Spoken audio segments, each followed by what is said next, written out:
How are you, BookTube? My name's Maria and welcome to my channel MH Books, and I suppose to a very casual chat of a Friday reads, if it really is. It's been about 2 months since I uploaded. I have the homes that just haven't been uploaded, and I actually have something I filmed last night which will be uploaded a few hours after this, so it's already scheduled to go up.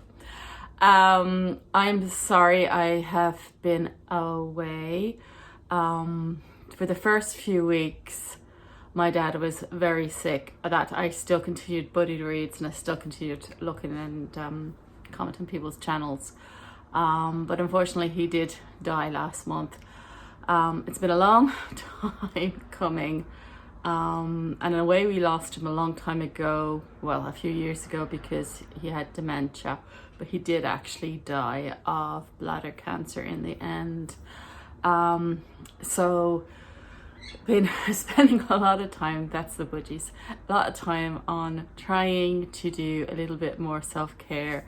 I obviously need to do some work too on not just mental health, but physical health too. The two are connected and they need to be done. So that's where I have been. I hope you guys have been all right. I have not been watching yet. I've decided I would do this reverse of the last few times when my dad got sick and I was away. I would watch for a while and then start filming again. I'm doing this the opposite way around this time.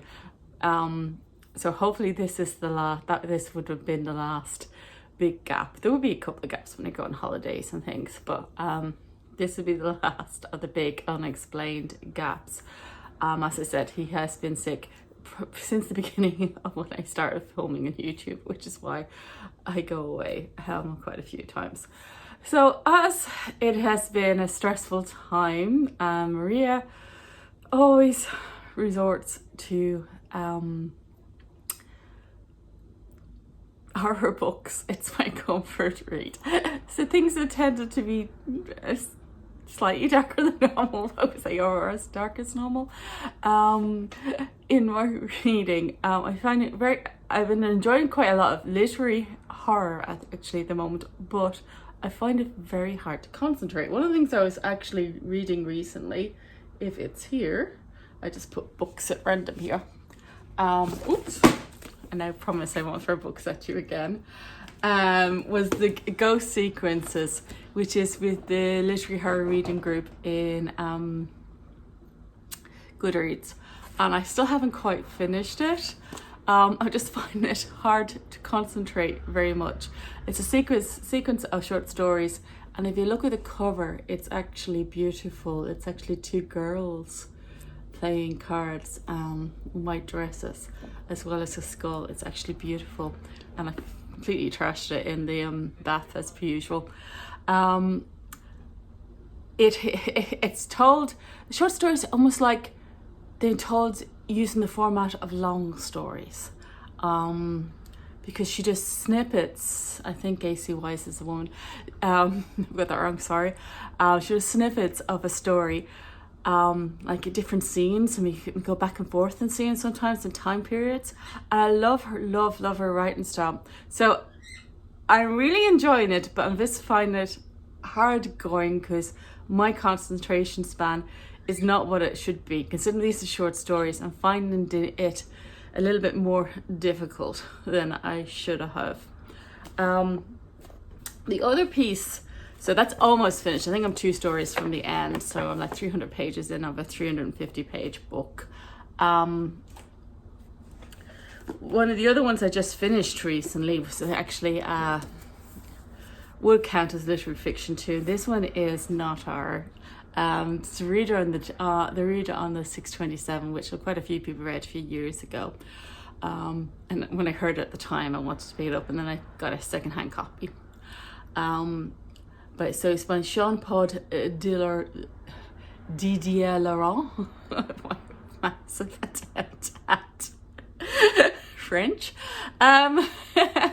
This went on in unexpected places. Now, to help me with the fact that I'm finding it hard to concentrate, I was listening to this on audio. which is really good too when it's, I'm just looking like this little reindeers on it. It's almost very Christmassy.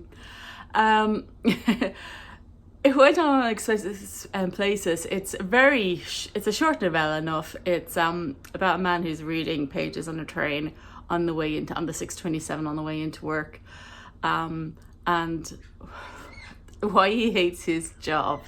But it ends up being a romance, and I don't normally like romantic fiction, but yeah, I was well for this one. Like I was up for the couple in this one, and it's quirky, and I quite enjoyed it.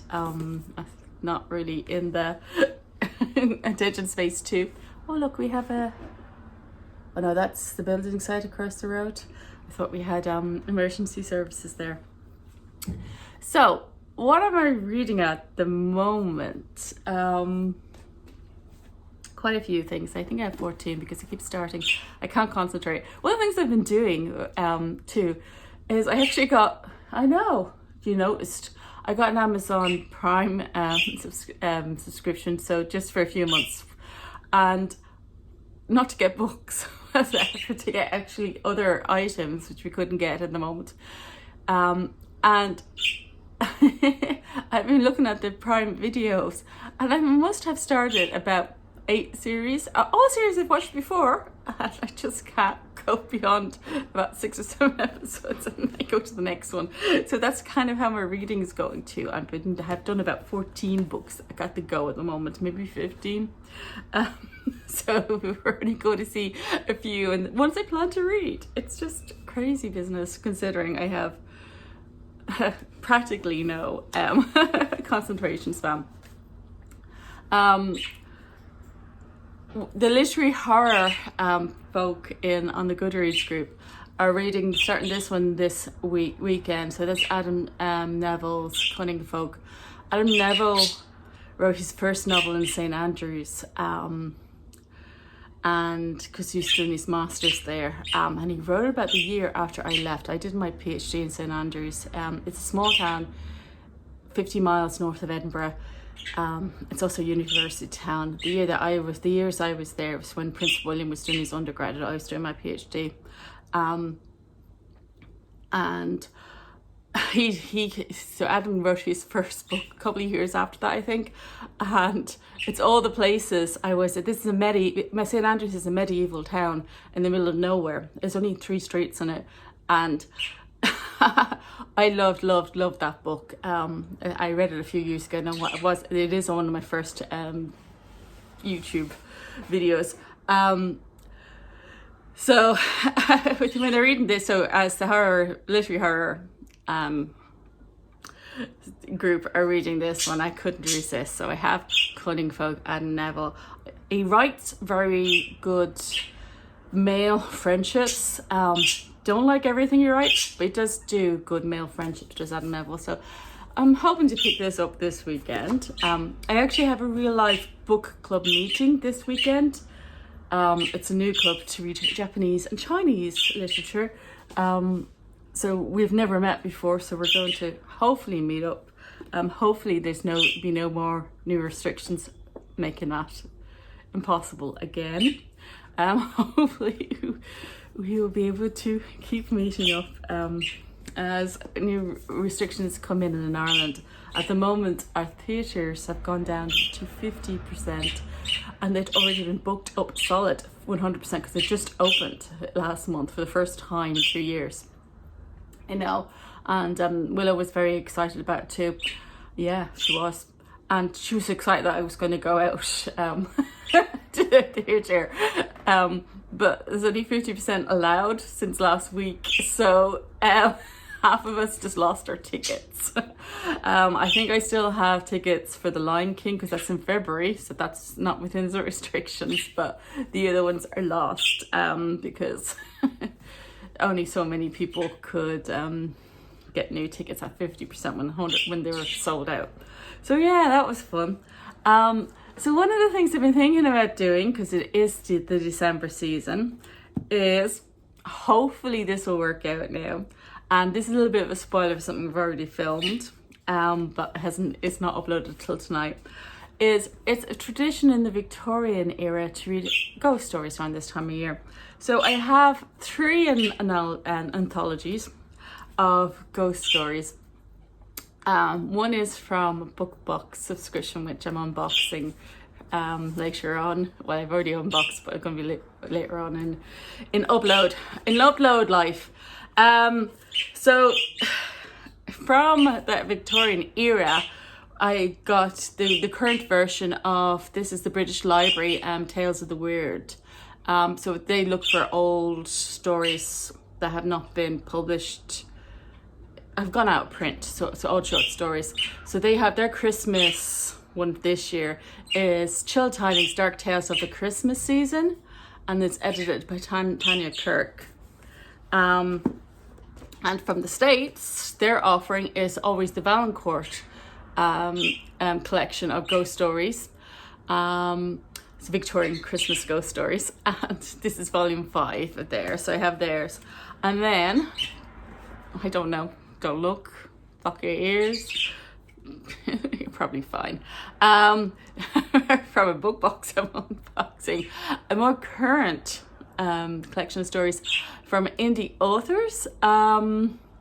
Is A Bit of Chills, and it's edited by J. Alexander and some poetry, and Jay has actually done some illustrations of the stories themselves in this. So I have quite a good collection of short stories to read to keep with that tradition. But the other tradition, obviously for Christmas, because Christmas tree in the background, is a Dickens story, which I will not read anymore because it's too sucky and sentimental and bah humbug. I will not reread The Christmas Carol, but I will read, and I'm about halfway through, Mr. Timothy by Lois Bayard. This is Tiny Tim all grown up. Did I spoil Christmas Carol? Tiny Tim survives. This is him all grown up, and he opens it up with him living in a brothel. So it is written in a Dickensian style, probably not quite as long a sentence as Dickens uses because he was being paid by the word, but true enough-ish to his style. So I'm working my way slowly because attention span, but it is, if you think of sweet and sour sauce, if Christmas Carol is too sweet, this one is probably too sour. But I think, yeah, and it gives you insights. It goes back into the Christmas Carol and what Tiny Tim actually thought about what was going on at the time, which is interesting. And the other book, which you have to read, which I haven't read yet, is Samantha Silver's Mr. Dickens and His Carol. I do believe this was a movie too, a couple of years ago. Which is about Charles Dickens writing The Christmas Carol. This is probably going to be sweet and sentimental. So that's my Christmas reading. I did actually drop a book on the floor. It's Pine. Should I get it? Hold on. I have actually just finished this one too. It is opens up in Halloween. No order to how I'm doing this today. Pine by Francis Toon. It opens up in Halloween. It's a mystery centered around a little girl, and her mother is missing, and a strange woman appears. So it's kind of a haunting combined with a thriller. It's about how did her mother die. Then one of the little girl's friends go missing. See, attention span. go missing. So all names now gone. So it's Lauren and her father Niall. So yeah, but it's centered around her point of view and sometimes Niall's point of view, her dad's point of view. So she doesn't understand half of what goes around her. So you get very frustrated, kind of going, oh, I'm the adult, I want to know more, but I can't know more because I can only know what a child knows from a child's perspective. And I can feel the frustration of the child. She wants to know what happened to her mammy. And you feel it. So it was very atmospheric and poignant in that way. And if you haven't read this one, it's been out a couple of years yet, it's a good thriller to read around between Halloween and Christmas, because it expands over that period of time, and it's based in the Highlands of Scotland, so it has that claustrophobic living in the middle of nowhere feel. So completely, and the budgies are now up, completely out of order and time. So I hope you don't mind me rabbiting on, and I hope that you're all doing well. I will catch up with all the watching for those who upload videos. Everybody else, please comment. How are you doing? Are you in a country that has now been locked down, unfortunately? Is there something in particular that you're reading for Christmas? And absolutely anything else, I suppose, that you want to comment about. And yeah, maybe one day I'll play that guitar, but I'll probably be the electric. So until next time, see yous. Bye.